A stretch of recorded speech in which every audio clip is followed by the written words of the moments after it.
munitions exploded at multiple areas in central Israel. And Israel says it continued to strike Iran into Friday night as the death toll surpasses 2,000 people.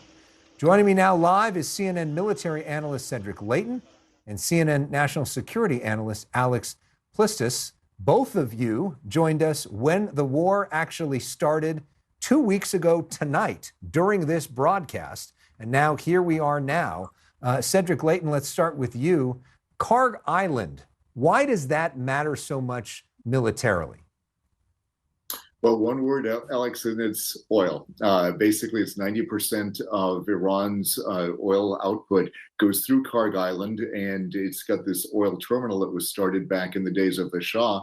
And that oil terminal, through fits and starts, has been basically the way that Iran sends its oil out to the rest of the world. So that's why it's important if Kharg Island falls or if it's rendered inoperable in one way or the other. The capital is reeling from the latest round of Israeli strikes as the fighting shows no signs of letting up there. The Israeli military has targeted an area of Beirut considered a Hezbollah stronghold.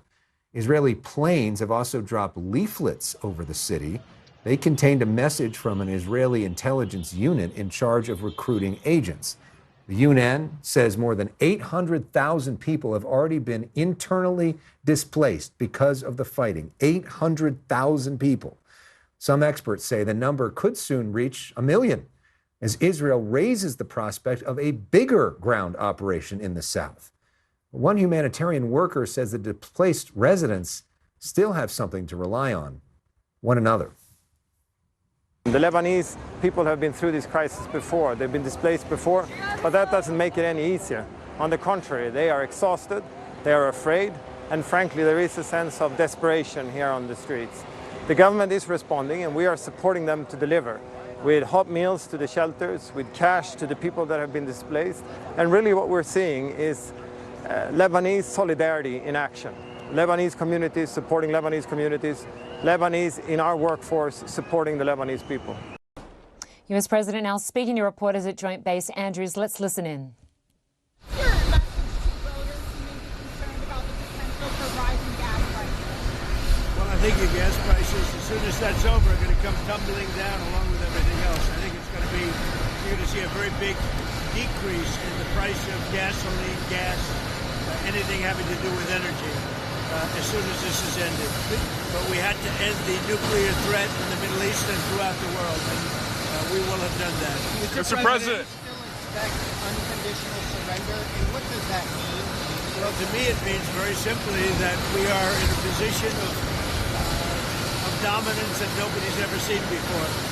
And whether or not they're able to say the words or whether or not they're able to even fight. Their Navy is gone, their Air Force is gone. Most of their military is gone. Their big threat is gone in every way. They have no radar. They have no anti-aircraft weapons. For the most part, weapons, and for indefinitely, they have no way of determining what they call visibility. So just about everything is gone, and you'll see that. But today we've had some very, very big hits, very powerful hits. Mr. President, when will the Navy start escorting tankers to the Strait of Hormuz? It'll happen soon. Mr. President. I have, and we're discussing a couple of different things with it. Not only that, but others. Mr. President, on the SAVE Act, if Leader Thune cannot whip up the Republican support to either nuke the filibuster, reopen the government and pass the SAVE Act, or somehow... It's not called the SAVE Act, it's called the Save America Act. You're right, sir. Do you think if Leader Thune can't accomplish that, do you think the Senate needs a new leader?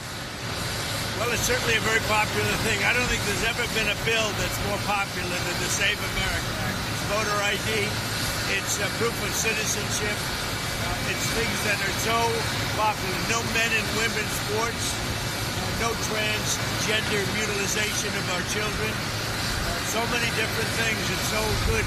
No running around with the mail-in ballot nonsense that's gone on for so long that no other country does. No other country. We're going to clean up our elections. I don't think I've ever been involved in anything that's had the support of the Save America Act. So we'll see what happens. Germany, are you speaking with Prime Minister Netanyahu? And are your objectives the same in terms of ending the war? Well, I think they might be a little different, I guess. You know, they're a different country than we are. But he will tell you there's never been a power like the power of the United States. I built our military in my first term, continue to do so. But I built our military and rebuilt it. It was in bad shape, just like the wall, just like the border, just like everything else in our country. It was all in bad shape. But I rebuilt the military in my first term, and we're using it in this term to, you know, really for the sake of good, for the sake of peace, and for the sake of safety and good. Do you speak daily? Do you speak with Netanyahu daily? I speak to him a lot. How long now do you think the war is likely to last? I can't tell you that. I mean, I have my own idea, but what good does it do? It'll be as long as it's necessary. They've been decimated. Their country's in bad shape. The whole thing is collapsing. If you read some of the fake news, it's like, oh, they're doing wonderfully. They're not doing wonderfully. They're doing the opposite. They're doing as bad as you can have. I would say this. I won't give you time, but we're way ahead of schedule. And can you comment on... Militarily, we're way ahead of schedule.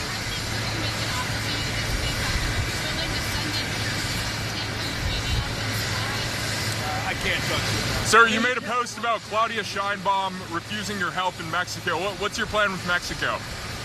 Well, she should not have refused my help. I offered to get rid of the cartels in Mexico, and for some reason she doesn't want to do that. I like her very much, but she should get rid of the cartels because the cartels are, whether we like it or not, the cartels are running Mexico. We can't have that. Thank you. Thank you, sir.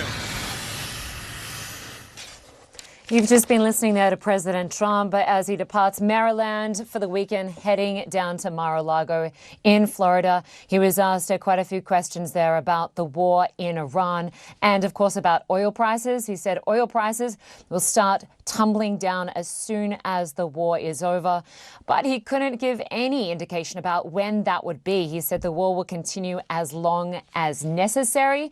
He added that he believes they are ahead of schedule. And he said the U.S. is in a position of dominance. He claimed that in his first term in office as U.S. president, he rebuilt the military, and this term he is using it for peace. He couldn't give any indication on when there'll be military escorts for tanks in the Strait of Hormuz, although he did say it will happen soon. We are going to continue to follow this story closely. War is mounting. It's now over 2,000 people killed, according to CNN estimates, as the conflict approaches a third week. Most of those deaths are in Iran and Lebanon. But more families here in the United States are now grieving. The U.S. military tanker that had to make an emergency landing in Israel, but another refueling plane went down in Iraq, killing all 6 Americans on board. We've now learned that the U.S. is sending a rapid response Marine unit to the Middle East as a defiant Iran launched more attacks on its Gulf neighbors and Israel. This new video is showing missile debris in the skies falling over Tel Aviv. And I want to go now to Tel Aviv, where our Jeremy Diamond joins us now live. Jeremy, we appreciate you being there for us. So the U.S. and Israeli bombardment of Iran continues. And as I've just been mentioning, Iran is firing back with missiles and drones. Israel now confirming at least 12 people have been killed. What more can you tell us? Yeah, that's exactly right. This war is continuing, and it is certainly intensifying at this hour. We've been watching the strikes that Israel and the United States have been conducting in Iran, as well as the strikes that Israel is carrying out in Lebanon. Across both of those conflict zones so far, more than 2,000 people at a minimum have been killed, according to the health ministries of both Iran and Lebanon. In Lebanon, we know that of the 700 plus people who've been killed, at least 100 have been children, and Israel is intensifying its strikes there. We're witnessing not only the impact that the strikes are having, but also these evacuation orders that Israel has now issued for about 14% of Lebanese territory, resulting in over 800,000 people who've been displaced so far. And now the Israeli government still actively considering and preparing for the possibility of a ground operation in southern Lebanon. In Iran, we've witnessed these strikes that Israel carried out in the capital capital city of Tehran, amid this pro-regime rally that was taking place there, where several senior Iranian officials attended in what was quite a stunning show of defiance, given the fact that Israeli officials have in the past and are continuing to target senior Iranian regime officials. Meanwhile, Iran has been directing its ballistic missile fire here in Israel. Tonight, we saw several impacts as a result of what appears to be Iran's continued use of cluster munitions. Using cluster munitions over residential areas is a violation of international law, and that is exactly what Iran appears to be doing. We've seen several of these munitions.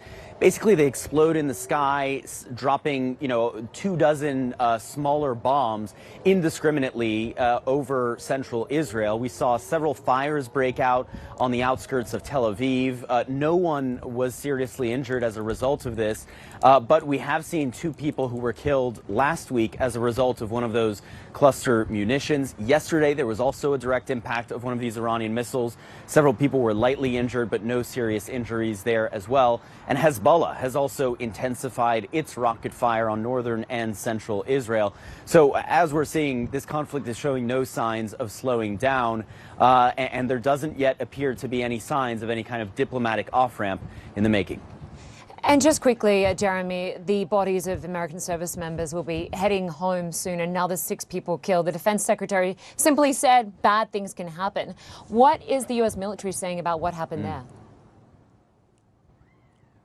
Well, the U.S. military is insisting that this was not the result of any enemy fire nor any friendly fire. They are pointing to a tragic incident that took place in the skies over western Iraq. 6 U.S. service members died as a result of this incident, and the U.S. military now says it is investigating. We should note that the Islamic resistance in Iraq, an Iranian proxy, has claimed responsibility for downing this U.S. refueling plane, but there's no evidence to substantiate that. Instead, what we've seen is an image of another plane that the U.S. military says was involved in this incident, a second refueling plane that landed safely at Israel's Ben Gurion International Airport. And in the images of that, you can see that the tail of that plane has been kind of sliced off in what points to potentially some kind of a mid-air collision. But again, the U.S. military investigating this incident, and hopefully we'll learn more soon about exactly what caused such a tragic incident. Tonight, as the U.S. military takes on Iran, Pete Hegseth is taking on the media. At a press briefing, the defense secretary took issue with coverage of the war while contradicting his own message in a span of just a few minutes. Here's the first example.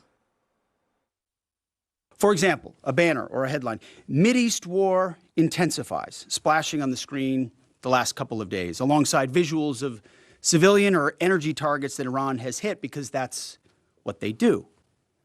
What should the banner read instead? How about Iran increasingly desperate? Today will be, yet again, the highest volume of strikes that America has put over the skies of Iran and Tehran. The number of sorties and number of bomber pulses, the highest yet, ramping up and only up. And quantity has a quality of its own as we continue to ramp up. Next, Hegseth took issue with how the scope of the war is being presented. Another example of a fake headline that I saw yesterday, war widening. Here's a real headline for you for an actual patriotic press. How about Iran shrinking, going underground? The only thing that is widening is our advantage. But the war is widening. More than 24 countries have become involved, either directly or indirectly. Some hit by strikes, some sending equipment and personnel, and others, like Russia, are reportedly giving Iran intelligence. And then there is the situation in the Strait of Hormuz. At least 14 ships have been attacked in the Strait or in the Persian Gulf since the start of this war. And as we mentioned in the last block, the president is announcing that Navy ships will soon enter the waterway. But according to Pete Hegseth, there's nothing to be concerned about. And as the world is seeing, they are exercising sheer desperation in the Straits of Hormuz. Something we're dealing with, we have been dealing with it, and don't need to worry about it. The only thing prohibiting transit in the Straits right now is Iran shooting at shipping. It is open for transit should Iran not do that. The Strait of Hormuz is something we've paid attention to from the beginning, and the American people can rest assured we will ensure that our interests are advanced, no doubt. Tonight, what exactly is the timeline for when this war with Iran will be over? So far, we've heard weeks, not months. We've heard soon. We've even heard that it's already over. But now Trump has a new answer for that question. When it's over, and I don't think it's going to be long, when it's over, this is going to bounce right back so fast. When are you going to know when it's over? When I feel it. Okay. I feel it in my bones. Well, we're closing in on now the third week of the war with Iran. And tonight, President Trump says the United States has bombed what he calls Iran's crown jewel, a vital Iranian oil hub in the Persian Gulf. Now, this move significantly raises the stakes in this conflict. What you might be wondering about is the timing. Specifically, why does he need to hit it now? Because if you've been listening to Trump and Defense Secretary Pete Hegseth, Iran's military has already been devastated and almost completely destroyed. Their Navy is gone, their Air Force is gone, most of their military is gone, their big threat is gone in every way. Iran has no air defenses. Iran has no air force. Iran has no navy. Their missiles, their missile launchers and drones being destroyed or shot out of the sky. Strikes from Iran, they are down from the opening days of the war. Hegseth says Iranian missile volume is also down 90%. Drones, down 95%. But Iran is still proving it can threaten the entire global economy. Exhibit A seems to be the Strait of Hormuz, that vital choke point for 20% of the world's oil.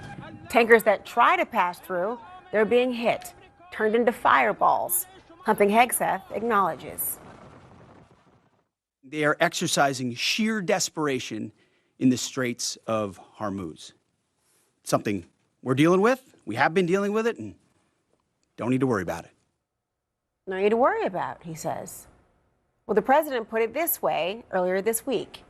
These ships should go through the Strait of Hormuz and show some guts. There's nothing to be afraid of. Well, try telling that to the crews of those ships, the ones who've seen the videos of other tankers erupting into flames.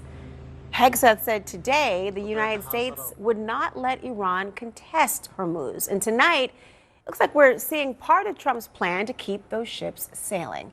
Because he says the United States has obliterated every military target. Here, Harg Island. On your screen, that's a small Iranian port in the Persian Gulf. It handles about 90% of Iran's oil exports. But if the strikes on its military sites are the stick, well, Trump also left Iran a choice. He says he deliberately did not wipe out the island's oil infrastructure. But if Iran tries to interfere with shipping through Hormuz, he says he will reconsider. So the big question now is, what's Iran going to do? Just yesterday, a top Iranian official warned the country would abandon all restraint if the United States attacked any of its islands. There's another major question underneath all of this. Did the administration fully grasp how willing Iran would be to cause chaos? Why did this island go untouched until now, nearly 2 weeks into the war? Why didn't the U.S. tap into the Strategic Petroleum Reserve until this Wednesday? And why didn't the military announce the bombing of Iranian mine-laying ships until Tuesday? Multiple sources are telling CNN that the Pentagon significantly underestimated Iran's ability to shut down that strait. Now, Hegseth says the idea that they didn't plan for that scenario is patently ridiculous. But the timeline raises some questions. And frankly, there may still be more to come. Mr. President, when will the Navy start escorting tankers through the Straits of Hormuz? It'll happen soon. And good evening, I'm Erica Hill, in for Aaron Burnett. Out front tonight, the breaking news. More U.S. Marines now headed to the Middle East. According to sources, the Pentagon is sending as many as 2,500 additional Marines and sailors, plus warships, to the region. Now, these units typically have a ground and aviation combat component. The decision to bolster U.S. forces in the region comes just as President Trump was speaking with reporters, saying they've decimated Iran's military. And then in a new post just minutes ago, the president saying the U.S. military, quote, totally obliterated every military target in Iran's crown jewel, Karg Island. It's clear, though, this war is not over, and America's involvement is getting deeper. The chairman of the Joint Chiefs of Staff said today will actually be the heaviest day of kinetic fires across Iran. And Israel, for its part, not letting up either, going after what it calls terror targets in Tehran. You're looking at new video showing blasts. Iran, though, is defiant tonight. Cluster munitions exploding in several locations in Tel Aviv, according to Israeli officials. This video shows you the moment of impact from one of the missiles. The explosions causing this fire, a number of buildings and vehicles destroyed. The war, which is now entering its third week, is also putting more American troops in harm's way. An Iran-backed group in Iraq is now offering more than $100,000 for information on American targets. And at the same time, the U.S. government is offering up to $10 million for information on the top 10 Iranian leaders, which includes the new supreme leader, Mojtaba Khamenei. Kristen Holmes is at the White House. Jeremy Diamond is in Tel Aviv. Kristen, let's begin with you there at the White House. The president just speaking. What did he say? Well, before we get to what he said, I do want to go to this breaking news because moments after he spoke, he talked about Karg Island. And this is really a big deal. I mean, 90% of Iran's oil exports go through Karg Island. There had been questions as to why the United States or Israel had not bombed Karg Island, particularly given its economic strength for Iran. It is a place, it is kind of a sensitive area, and it's clearly something that the U.S. could have targeted. President Trump had been asked questions about this. He kind of evaded the answer earlier today. Now, here's what he said. Because there is so much oil infrastructure in this area, he specifically says, I have chosen not to wipe out the oil infrastructure on the island. However, should Iran or anyone else do anything to interfere with the free and safe passage of ships through the Strait of Hormuz, I will immediately reconsider this decision. There is a reason why this is so important. Earlier today, I was talking to White House officials. They said there was going to be actions as early as this weekend, as early as this evening, that were going to show how the U.S. was working towards trying to get these ships through the Strait of Hormuz, getting the Strait of Hormuz opened again. That is clearly what they were referring to, was these explosions in Karg Island, a place that had seemed like it was going to be off limits. Clearly here he is saying open up the Strait of Hormuz or else you're going to see more bombs dropping and more strikes in the area. Now, we did also hear from President Trump just seconds before he sent that Truth Social post saying that those Navy escorts were going to start happening soon. I was told by White House officials they were going to have to clear that area. They have to make sure it was safe for the military, that they were going to have to get the resources there. But he did say the word soon. And one of the more interesting things we heard him say is that he has officially taken any sort of timeline off the table. He was asked specifically about his 4 to 5 weeks comments, and he said that he couldn't give a timeline anymore. So I know that we had been reporting that the administration had been saying this, but this is, Donald Trump here officially saying that 4 to 5 week timeline is off the table, and instead replacing it with a big question mark. Yeah, very important. A number of very important developments there. Kristen, really appreciate it. Jeremy Diamond is out front live in Tel Aviv. Jeremy, what more are you seeing there? We were just talking about, these additional cluster munitions. Yeah, that's right. Iran has fired multiple rounds of ballistic missiles towards Israel today, including this evening. We saw multiple impacts in the Tel Aviv area in what appeared to be Iran's latest use of these cluster munitions. These are munitions that release some 24 smaller bombs dispersed over several miles of territory, often hitting residential areas. And that's what we saw tonight. A couple of fires broke out on the outskirts of Tel Aviv. There were no casualties, however, as a result of this fire. Yesterday, also, a ballistic missile made a direct impact in northern Israel, but also no fatalities. Dozens of people, however, were lightly wounded. And this is coming as we're continuing to see Israel and the United States striking Iran very, very hard. As you mentioned, the United States saying that this was, one of the most severe days of U.S. airstrikes in Iran. And Israel is also ramping up its strikes. Those stunning images that we saw today of this pro-regime rally in Tehran, an Israeli airstrike in the distance, even as senior Iranian officials were attending this rally. Quite a remarkable show of defiance when you think about it from those senior Iranian officials, considering the fact that they are being targeted by Israeli intelligence and by its military. And this also kind of goes to show, you know, the kind of asymmetric warfare that we're starting to see between Iran and, on the other side, the United States and Israel.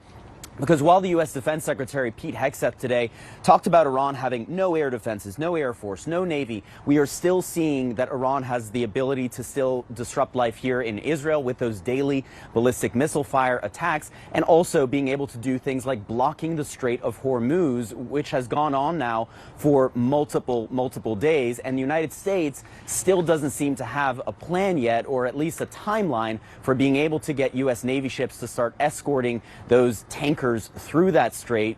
Global markets clearly rattled and disrupted, and the global economy, most importantly, disrupted by all of this. Iran's crown jewel, Karg Island. Now, this is a crucial piece of land in the Persian Gulf, referred to as Iran's oil lifeline. Trump also just admitting the U.S. and Israel could have different objectives when it comes to ending the war with Iran. This, as another front of the war, shows no signs of slowing down. Israel intensifying its attacks on Lebanon. One apparent strike now being blamed for killing 9 members of a single family, including 5 children. Isabel Young is on the ground in Lebanon, where that airstrike hit. So we can see quite a lot of damage here, the cars, this big building up here. We're in southern Lebanon, actually just outside of the area that the Israeli Defense Forces announced that individuals should evacuate from yesterday. But you can see this building here was struck pretty hard. We're told that it was a yogurt factory by the neighbors here. You can see these kind of vats that they say were used to make yogurt. And what we know is that 9 people were killed in this strike, including 5 children. I mean, what the Israeli Defense Forces are saying is that they are targeting Hezbollah infrastructure, and we don't know in this case if that was the situation. But what we can see is that, I mean, the destruction from here is pretty large, and we're told that the children were playing just on the outskirts of the property here, in this factory and home with their grandparents, and that they were killed. The burials are happening today. It's really heartbreaking. You can see family members behind me who are just walking around trying to look for remnants of their family's belongings. The children's bodies, were told, are in pieces, and are going to take a while to identify the DNA so that they can actually do a burial. You can see up here, there's school books, the children's rucksack. We're told by the IDF that they are targeting Hezbollah infrastructure, and obviously we don't know in this scenario if that's the case, but we do know that this area that was struck was Continues. Our weapons are the most powerful and sophisticated that the world has ever known, but for reasons of decency, I've chosen not to wipe out the oil infrastructure on the island.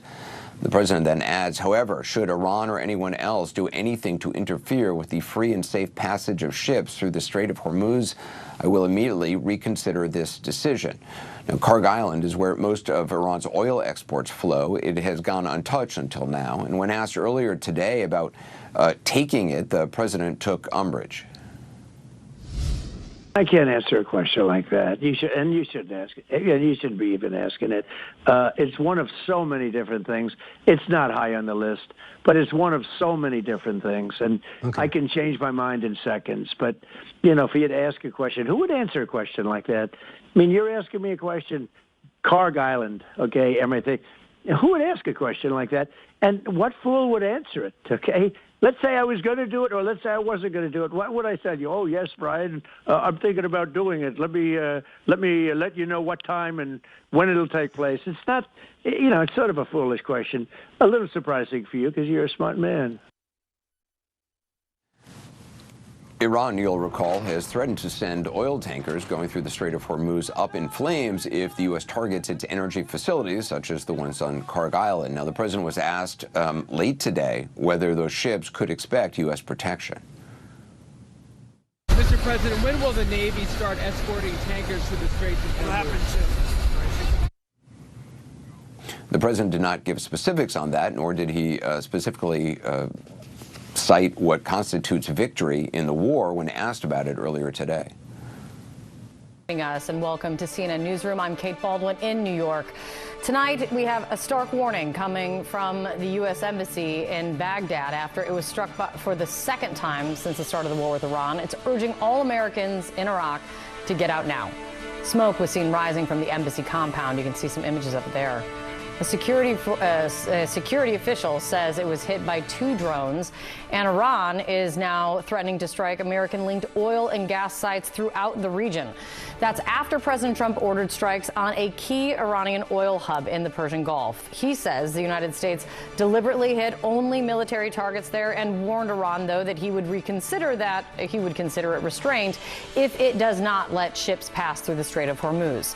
Now, President Trump is also now urging, as you can see in social media posts throughout today, other countries to get involved and help secure that key shipping channel. He claims on social media that many nations will be sending warships to the area and that the United States will help, in his words, a lot. Let's get started this evening with CNN's Oren Lieberman, who's in Jerusalem for us. Oren, Iran's Revolutionary Guard is giving also a direct warning to the United States. What are they saying? So this, in a statement earlier today, Iran's Islamic Revolutionary Guard Corps warning the United States to remove its industrial sites and its industrial facilities from the region and issuing a warning to anyone in or around those sites. And given what we've seen over the course of the last 15 days, it's hard to view this as an idle threat. Iran has lashed out at countries across the Gulf. That includes Bahrain, Qatar, the United Arab Emirates, and we've seen them attack U.S. facilities. As you pointed out, that video we saw of the U.S. Embassy compound in Baghdad with smoke coming out of it. Iraqi security officials told the Associated Press it was a helipad that had been damaged there. So this is part of an escalating and intensifying conflict that we're seeing. And of course, as you pointed out, it comes after the U.S. struck Karg Island. It's a small island off the coast of Iran in the Persian Gulf, through which 90% of Iran's crude exports flow. Iran has said that if its energy infrastructure is attacked, it will set energy and oil infrastructure throughout the region, quote, on fire. Kate. Oren, also, let's talk to me about the social media posts and what the president is saying today about calling on other countries to help secure the Strait of Hormuz. Who is he asking for help from now? What do we know about it, and how are any of these countries responding? So we're learning more about President Donald Trump's plan from a series of posts here. The question is, it's unclear what part of this is actual plans that are in the works and what countries have agreed, or what of this is wishful thinking. The Strait of Hormuz is obviously one of the most important waterways in the world, through which 20% of the world's crude oil flows, and Iran has effectively been able to block it off. The question, and this was a question posed to the Pentagon at the press briefing just a day or two ago, was how do you open it up? And the Pentagon basically said they're working on it. It's a tactically complex situation. So Trump now got on his social media and said that he is in talks with or hoping that China, the UK, South Korea, Japan, and others will send warships. We've reached out to a number of these countries to see if they have any comment. The only one we've heard back from so far is the UK, and they say they are in discussions about ways to secure shipping there. But at least right now, in the near term, Kate, it does not look like there's about to be a coalition of nations sending ships to open up the Strait of Hormuz. Iran has effectively closed that, and they control it too. And this you can see because India was able to send 2 tankers through there. So Iran, even without a tremendous military presence there, has been able to control one of the world's most critical waterways. One constant and consistent message coming from the Trump administration since this war began was that Iran's military is being demolished, reduced to basically nothing. You can hear it in the language from the Defense Secretary, Pete Hegseth. You can see it in the memes being pushed from the White House. CNN's Tom Foreman reports it's part war effort, part PR campaign. America is winning decisively, devastatingly, and without mercy. Ever since the first fighter launched, with brutal efficiency, total air dominance, and an unbreakable will to accomplish the president's objectives. and the first missile landed. You act decisively in chaos. Pete Hegseth has been speaking unlike any other Secretary of Defense ever. Death and destruction from the sky all day long. Gone are the solemn statesman-like updates on warfare the Pentagon has long preferred. In their place, Hegseth has picked up the tone long established by the commander-in-chief. He died like a dog. He died like a coward. Blasting the Iranian regime. For 47 years, these barbaric savages in the Iranian regime have murdered our brothers in arms, my guys. Your guys. Ridiculing their attempts to stand up to the dual military powers of the United States and Israel. The combination is sheer destruction for our radical Islamist Iranian adversaries. They are toast, and they know it. Or at least, soon enough, they will know it. And even as he mocks the faith of Iranian foes and his department posts online about showing them no mercy, Hegseth is blurring the line between his private Christian beliefs and his secular public duties. May the Lord grant unyielding strength and refuge to our warriors, unbreakable protection to them and our homeland, and total victory over those who seek to harm them. Like Hegseth, the White House, too, has taken a peculiar tack to spur support for the war, turning bomb blast into a highlight reel on X set to the song Here Comes the Boom. Snagging scenes from the video game Grand Theft Auto to underscore other explosive moments. Oh, here we go again. You can't conceive of what I'm capable of! And even intercutting scenes from factual battle with clips from fictional movies and TV shows, all with the clear intent of selling the public on the proposition that everything is going as planned. Here it comes.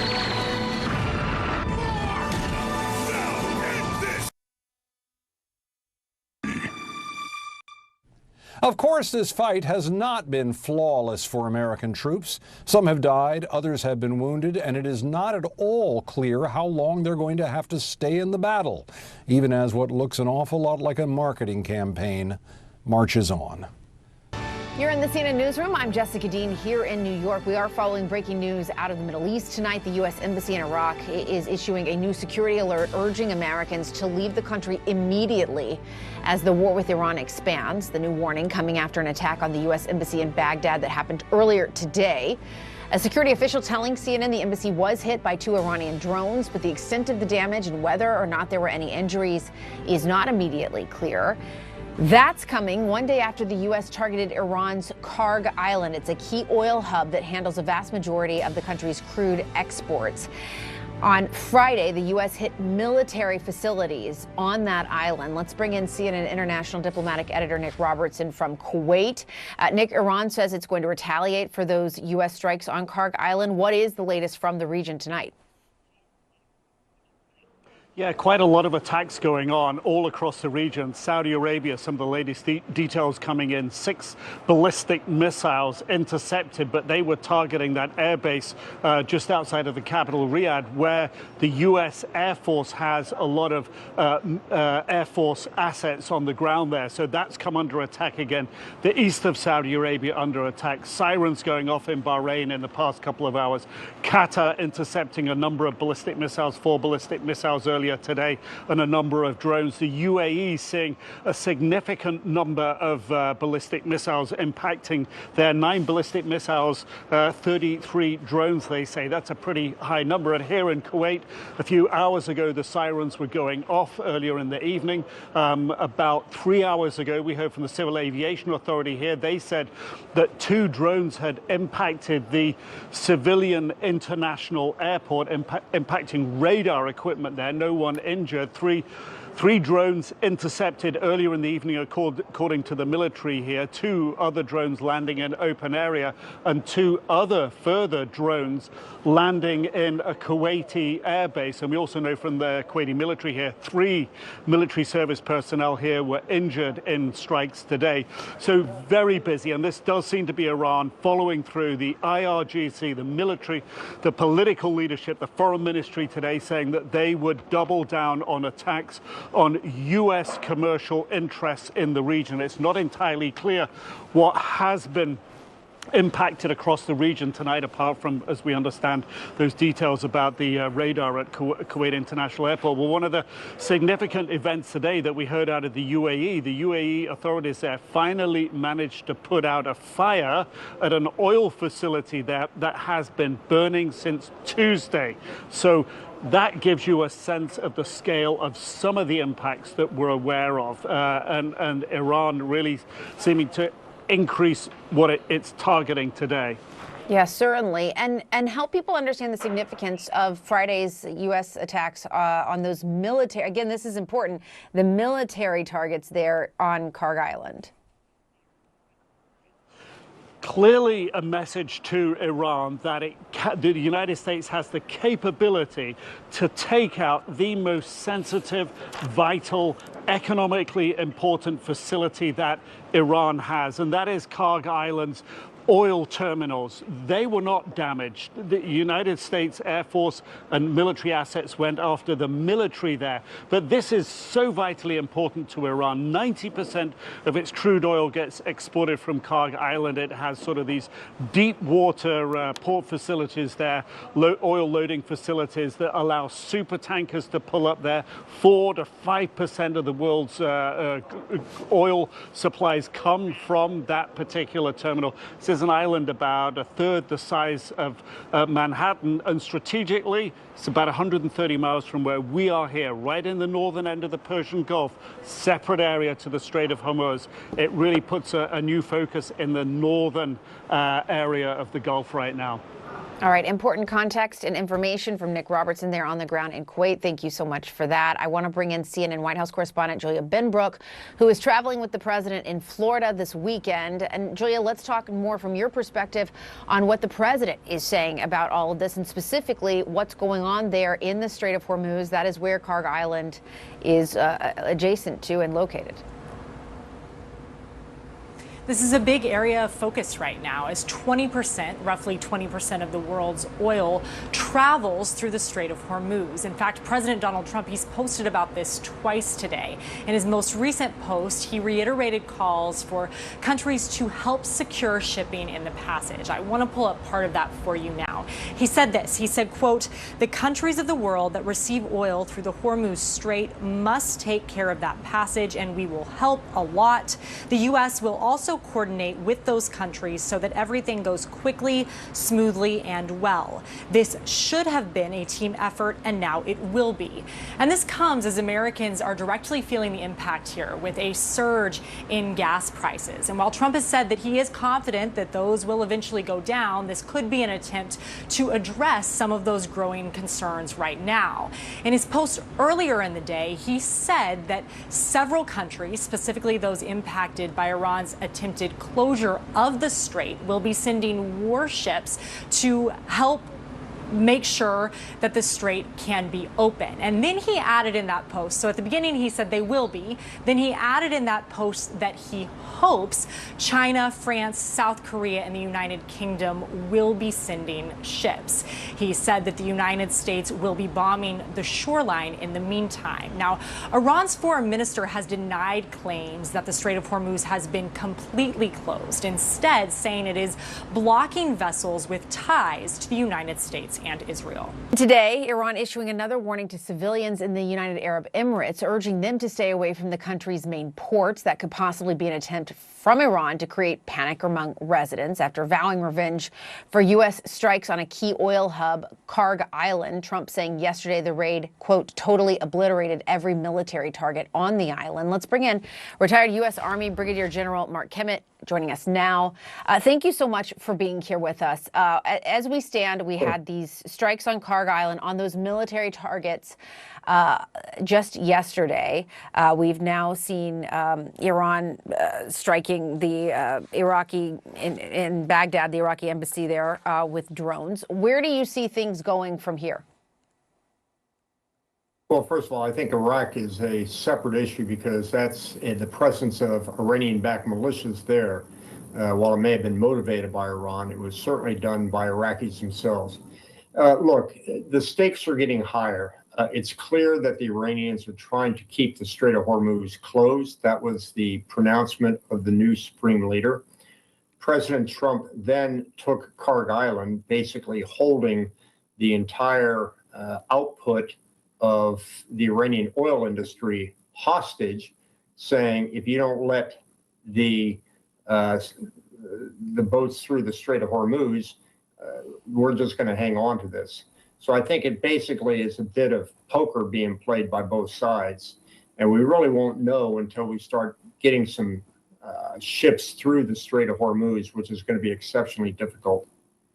And in talking with with a former Pentagon official in the last hour, he was explaining to us that part of hitting those military facilities on Karg Island is likely in preparation to try to get some of these ships through the Strait of Hormuz. But even then, if you can start doing it, it's still very difficult work, and it can be kind of whack-a-mole in terms of the new threats that might pop up. How would you assess that situation?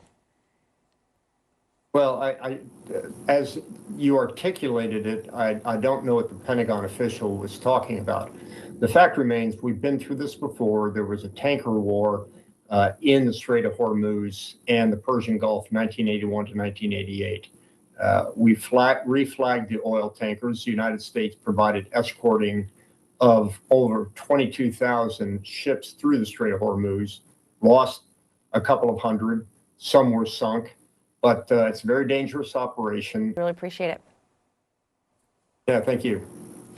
President Trump has been urging countries, as we just noted, to help secure the Strait of Hormuz, as Iran's blockage has sent rippling effects throughout the global economy. CNN's Nick Robertson is in Kuwait, where he is seeing firsthand the devastating consequences of this war and how it is playing out across the broader region. Nick, you talked with the family of a Kuwaiti soldier who was killed in these strikes. What did they tell you?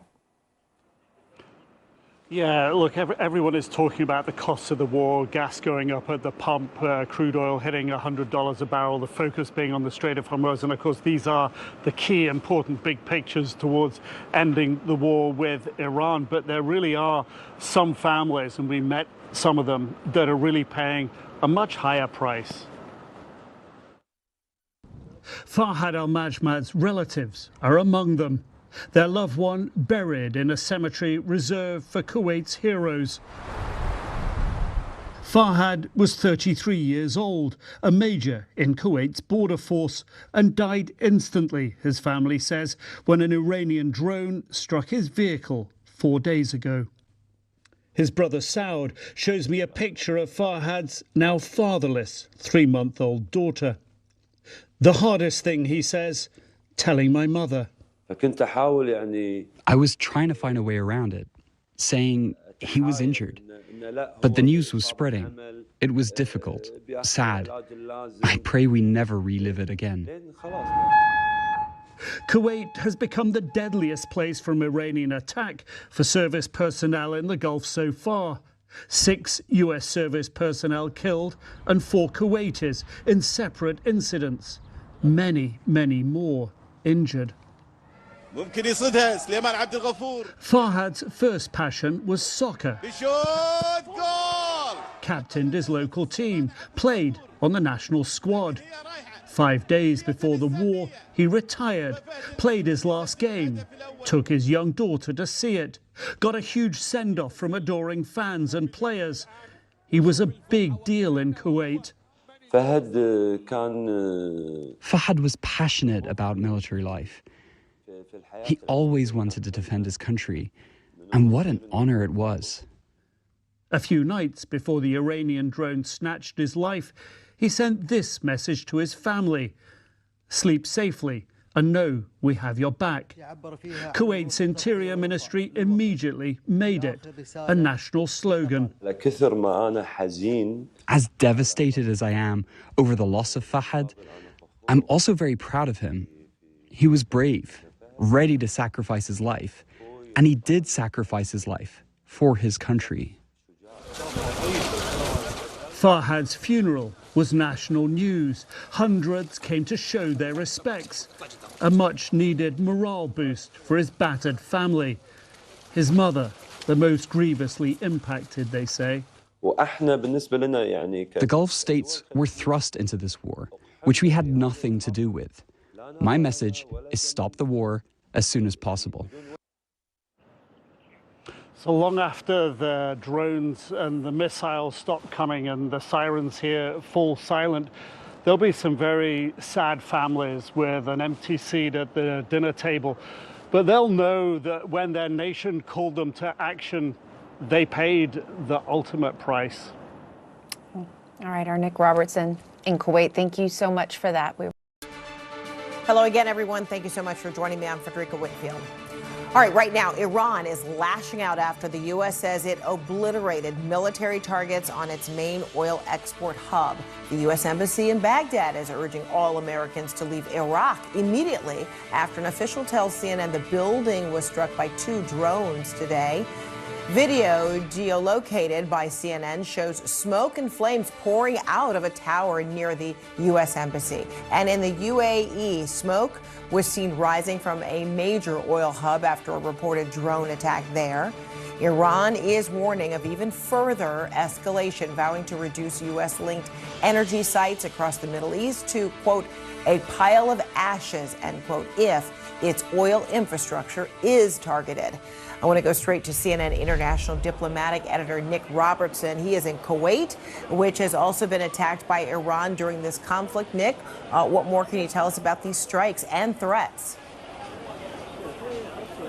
Yeah, look, it does seem that Iran is following through on its words to up its attacks in the Gulf. I mean, just in the past hour or so, we've heard that the sirens have been activated, air raid sirens activated in Saudi Arabia and Bahrain. In Saudi Arabia, Prince Sultan Air Base outside the capital there has been targeted again. That's the air base where we understood that several of the air tanker refueling aircraft, the KC-135s, have been damaged. President Trump has said it was just minor damage. We know that in Qatar there have been a number of incoming ballistic missiles and drones that have been intercepted today. The UAE has taken again the sort of highest preponderance of incoming missiles. And here in Kuwait, in the last half an hour, we heard that drones impacted the civilian airport, Kuwait International Airport here. The Civil Aviation Authority said that the radar equipment in the airport was damaged. No indications of casualties there, but just a few hours earlier, the armed forces here in Kuwait said that 3 service members have been injured in drone strikes earlier on today. There have been 7 drones, 3 intercepted, 2 fell in open areas, and 2 hit the Ahmed Al Jabba air base, which is just north of Kuwait City, where we are right now. Sirens have been going off here in the evening as well. You wouldn't sort of sense that from the sort of busy activity in the street behind me here, and I think that's because people here in Kuwait and elsewhere in the Gulf understand or believe that they are not the targets, but Iran is threatening, as we've heard from the Foreign Minister and from others there, to target U.S.-associated infrastructure, commercial infrastructure, oil infrastructure in the region. And of course, we've heard that the U.S. Embassy in Baghdad was hit by a couple of drones in the last several hours, and the instruction within the last hour or so from the U.S. State Department is for Americans to immediately leave Iraq, suggesting via Saudi, where the airlines still work from the capital, Riyadh. And then, Nick, what about Kuwaiti residents? What are they saying to you? I see a lot of, activity behind you, so it looks like some people are going about their biz, but what have they said to you?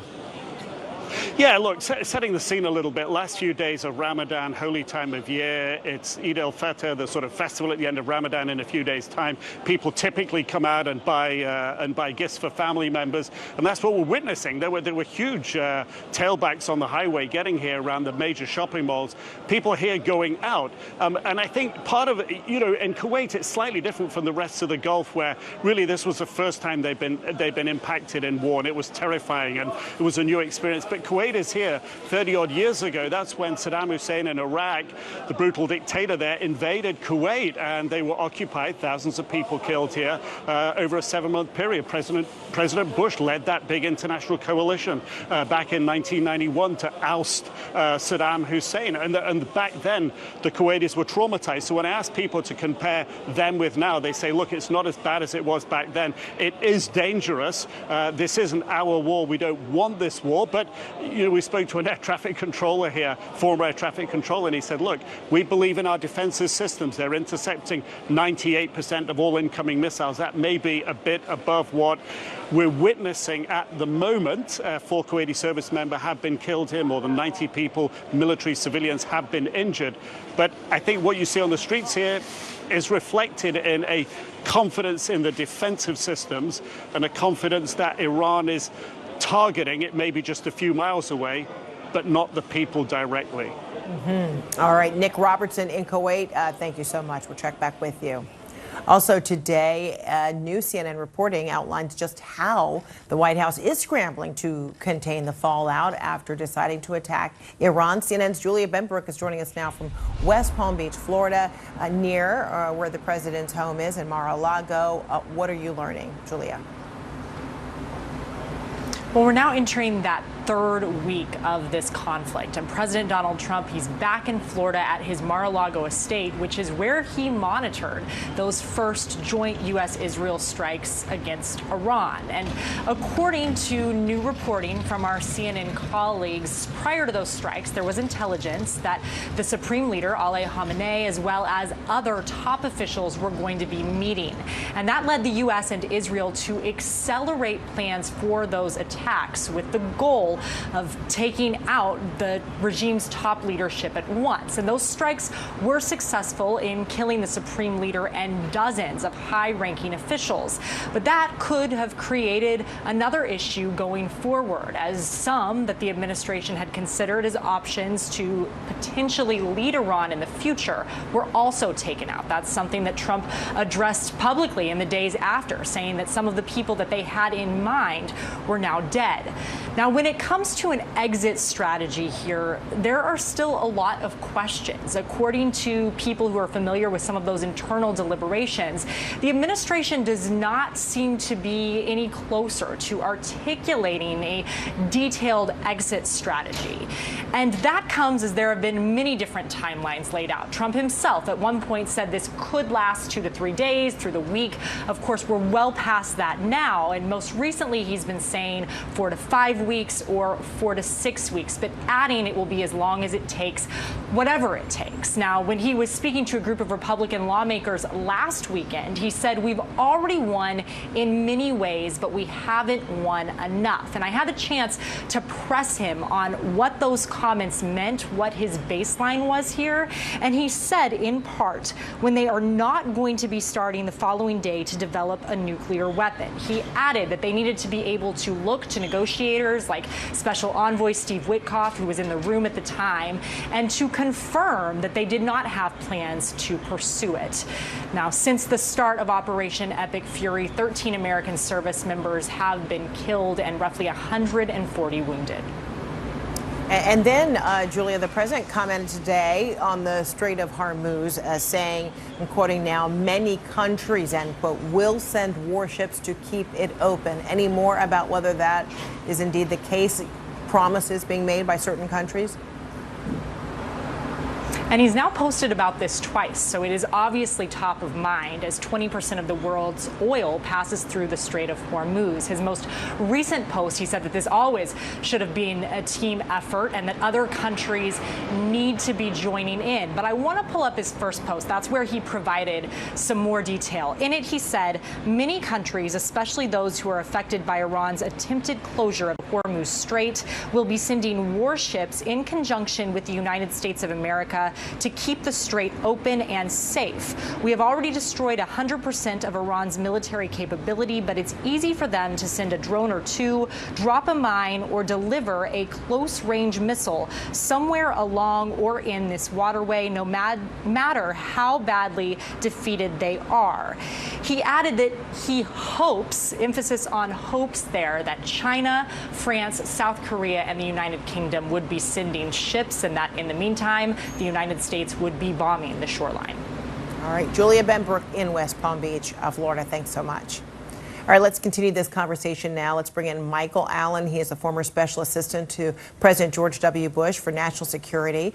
Good to see you. Iran, continues its retaliation, not just against the U.S., but also, its neighbors in the Middle East. In your view, are we nearing an end of Iran's capacity for significant retaliation, or is this really just the beginning? Well, I think we have significantly degraded their ability to get ballistic missiles off, and also less so their ability to shoot drones. But I still think we're a long way from a conclusion to this. The Iranians don't seem to be seeking an exit ramp. If anything, as you say, they're trying to ramp it up a little bit. They're hitting U.S. bases wherever they can. They're trying to hit our allies. And the entire Straits of Hormuz action, of course, is to show that they have leverage, and it's designed to put pressure on the United States to get out of this conflict and seek a ceasefire sooner rather than later. Right. And in fact, Iran has said it will be seeking out U.S. energy sites and may potentially reduce them to, I'm quoting now, piles of ashes. That those are the threatening words coming from Iran. Can it achieve that?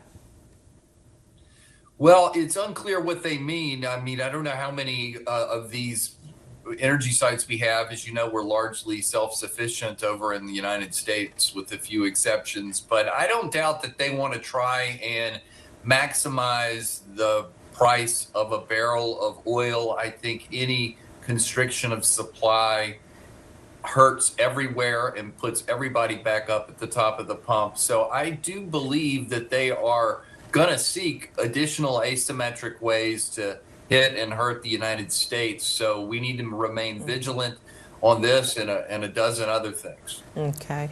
Iran's new supreme leader hasn't been seen. At least the globe hasn't seen him, but they did hear a statement being read by someone else, on state television. What do you think is happening behind the scenes? Is it powerful that there is this ominous figure that no one has seen, but it's been stated that there's a new supreme leader? Is there leverage with that? Is there fear or threats that come with that? Yeah, I definitely think it's mysterious. I sort of believe two different theories. One, I think he probably is injured. By all accounts, he was in the bunker. It also killed other close members of his family. He was just supposedly in an adjacent room.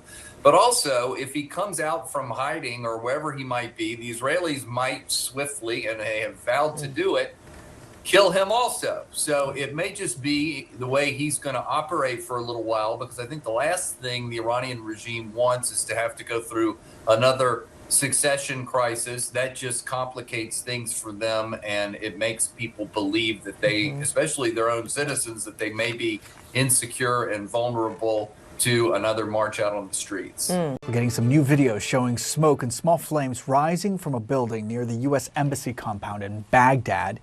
At this point, it's still unclear exactly what is happening there. CNN has reached out to the U.S. State Department for more information on this developing situation.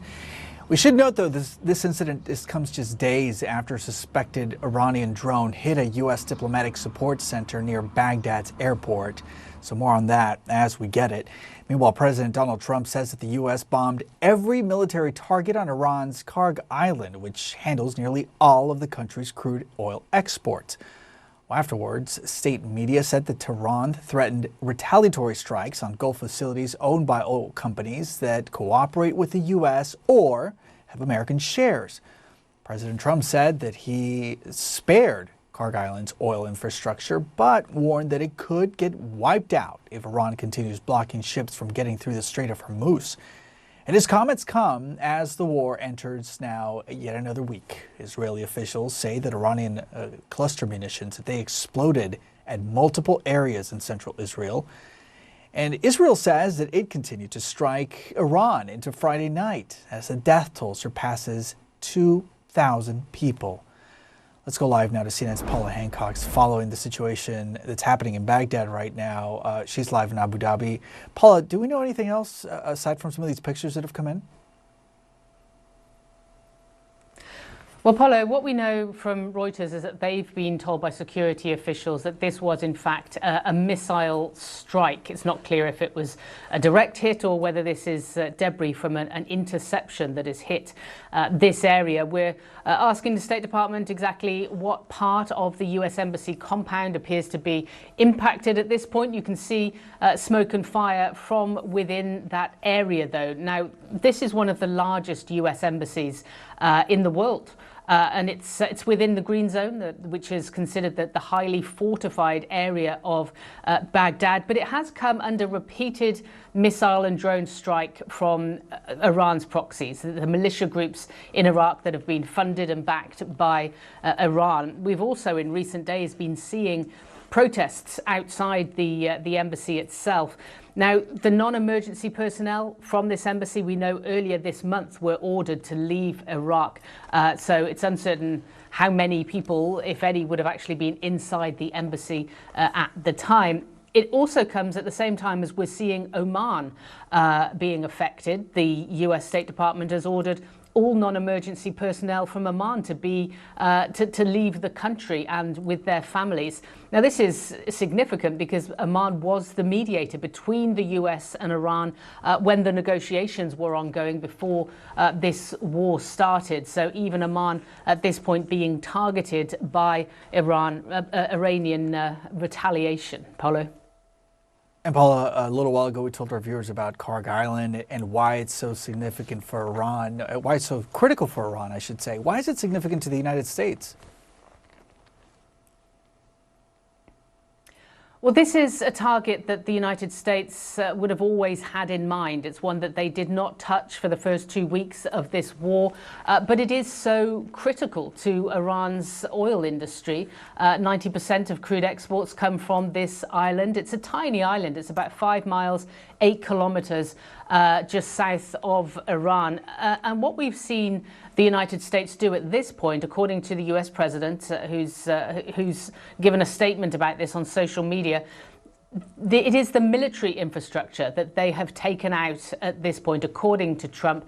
And he said, for reasons of decency, we have chosen not to wipe out the oil infrastructure on the island. But they said, he said that they were going to wait and see what happened with the Strait of Hormuz as to whether or not the oil infrastructure would be targeted as well. Now, we've heard from Iranian officials, the parliamentary speaker just yesterday as well, saying that if their oil infrastructure is targeted, then they will abandon all restraint against Gulf nations when it comes to their energy infrastructure if they have oil companies that are affiliated with the US or if they are doing deals with the US, which effectively encompasses a huge amount of the neighboring countries.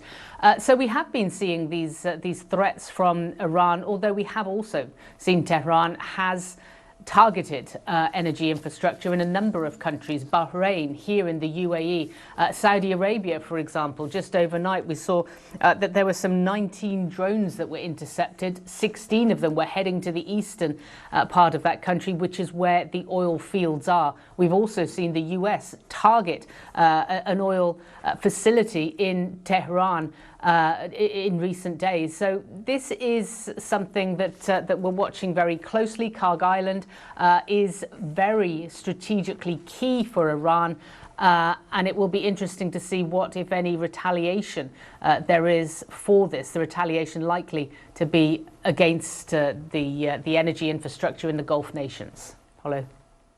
Yeah, and as you were speaking, we showed our viewers some of those pictures that were provided by the U.S. government showing the U.S. government targeting said military installations on the island. Paula Hancock, really appreciate your updates on says that island's oil infrastructure could still be targeted if Iran continues blocking ships from getting straight through the Strait of Hormuz. Here's CNN's Jeremy Diamond with more.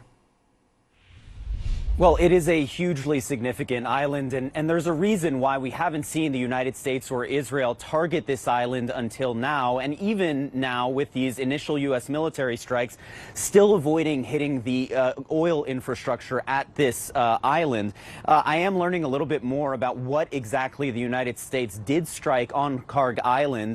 This is from a U.S. military official I spoke with just a few minutes ago. They said that this was a series of wide-scale strikes on this island, but strikes that use precision munitions to avoid hitting the oil infrastructure there.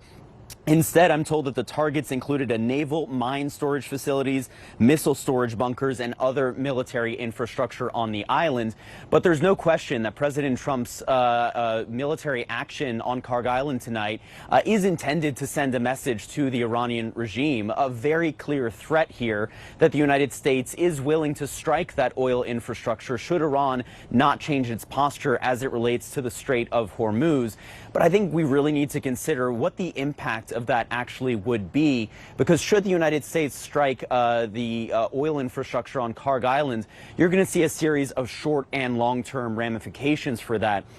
Experts have predicted that it could send oil prices, which are already at over $100 a barrel, up to $150 a barrel, because of the fact that not only does Karg Island process 90% of Iran's oil exports, but Iran's global oil supply amounts to about 4% of the global oil markets. And in addition to that, Iran could escalate even further by striking oil infrastructure targets on the other side of the Gulf in countries that are allied with the United States. We've already seen them carry out a very limited series of strikes on oil infrastructure in some of those countries, like in Bahrain and Kuwait, and so obviously they could escalate even further. And then there's the long-term question here, as the United States and Israel are clearly still pursuing this ultimate goal of regime change. What happens to the Iranian economy, even if the regime does change, if you destroy and dismantle something that is really the lifeblood of the Iranian economy? And so all of that has to be considered as President Trump is threatening to go even beyond what he has done tonight, which is strike only the military targets on Karg Island, and now threatening to go after the oil infrastructure as well. And the impacts continue. The U.S. State Department is now ordering non-emergency government workers and their families to leave Oman due to safety concerns. Travelers also being warned to reconsider visiting Oman due to this ongoing war with Iran.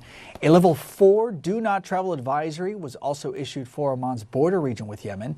That is the State Department's highest warning for U.S. travelers, indicating life-threatening risks.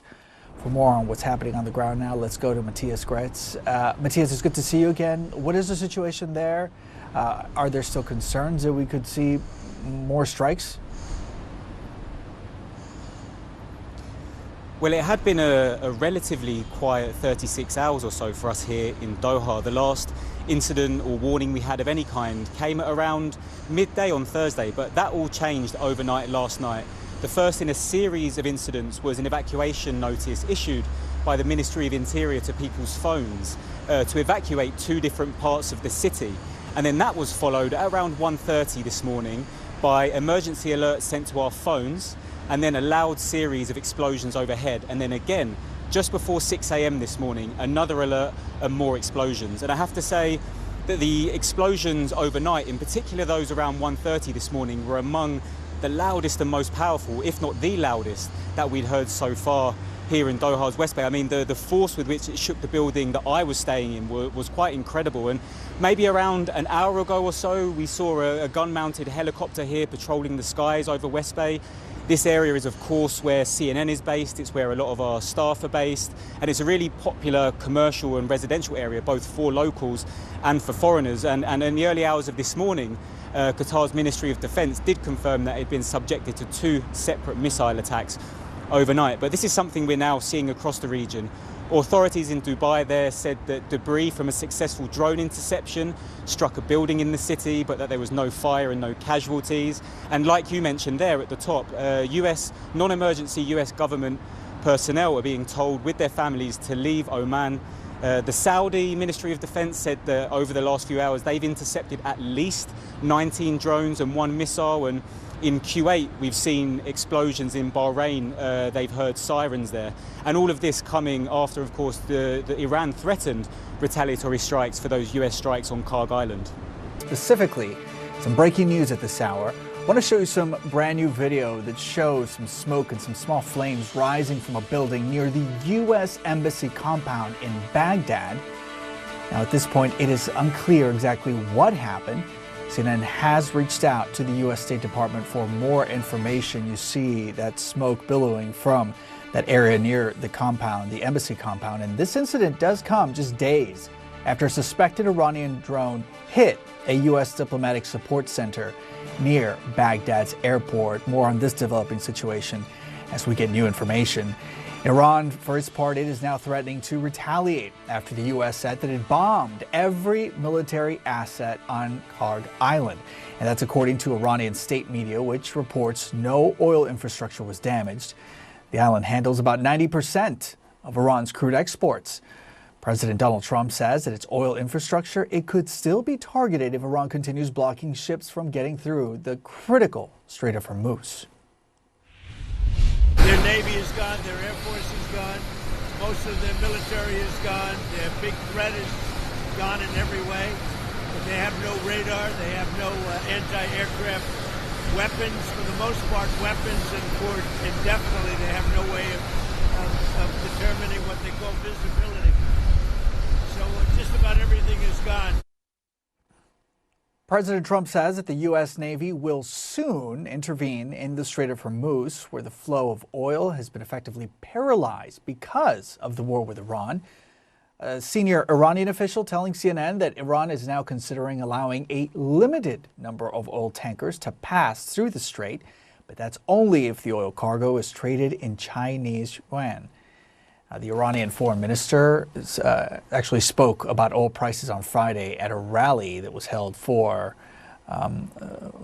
there. I want you to listen to some of his comments. Oil prices are on the rise, and this is the result of Israel's and America's actions. They must be held accountable. And as global markets closely watch the situation in the Middle East, oil prices, they have now hit their highest level since July 2022. Let's go live now to CNN's Paula Hancock, who's following every step of the developments out of the Middle East from Abu Dhabi. Paula, what do we know about this, about Karg Island and